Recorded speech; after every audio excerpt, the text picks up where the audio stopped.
vamos a ver el apartado de selección. Las estructuras selectivas se encargan de dotar a nuestros códigos de la posibilidad de bifurcar, la cual no es otra cosa de que al llegar en cierto punto de el flujo del programa va a aparecer una pregunta. Nosotros al contenido de esa pregunta le llamamos expresión de condición o simplemente condición. ¿Qué sucede? Ocurre la pregunta y a esta pregunta solamente puede aplicar dos tipos de respuesta: falso, verdadero, que pudiera ser sí y no. Yendo todavía más cercano a cómo responden los programas, sería 1 o 0. El 1 correspondería al sí o al verdadero y el 0 correspondería al no o falso. ¿Qué sucede entonces con el flujo del programa? De ahí es donde viene la palabra bifurcación.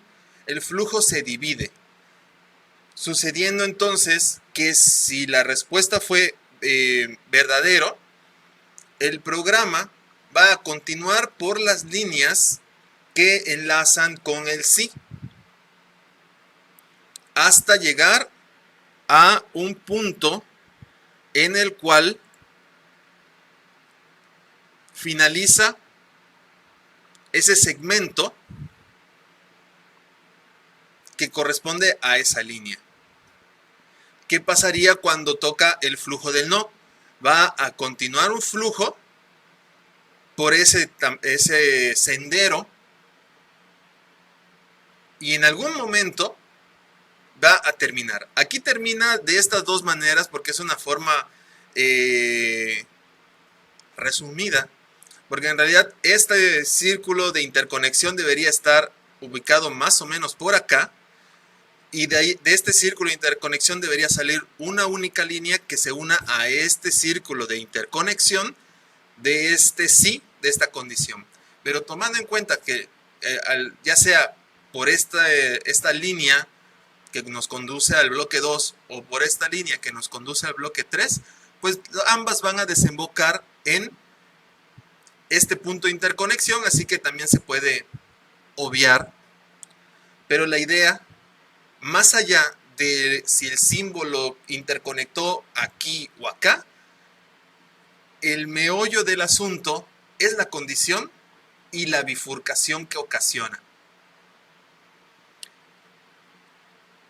Las condiciones pues son normales o naturales a como se nos puede plantear en una pregunta común y corriente. Si nos preguntamos 3 es menor que 5, va a tener una respuesta: sí es menor que 5 o no es menor que 5. Entonces vemos acá en Raptor viene esta pregunta: 3 menor que 5, sabemos que sí es menor, entonces va a iluminarse el camino de sí o verdadero o true. En cambio 11 menor que 5, pues sabemos que no es menor que 5 y va a tomar el camino del no. Básicamente de eso trata una selección. Acá estamos viendo el mismo ejemplo, pero en PCInt. Vemos que la estructura inicia con un sí, luego viene la expresión lógica que es la condición y la palabra reservada entonces. Esa da paso al bloque de instrucciones del bloque verdadero. ¿Y cómo finaliza? Pudiera ser de dos maneras: solo con un fin sí, porque en este caso no existe un camino por si no llegara a cumplirse la condición, o en este caso, como se puede visualizar, hay un una palabra reservada que dice si no, que da paso al bloque de instrucciones para cuando la condicionante resultó falsa. Aquí, pues vemos que la condición 3 menor que 5, vamos a ponerle un color rojo. Si 3 es menor que 5, sabemos que corresponde a menor.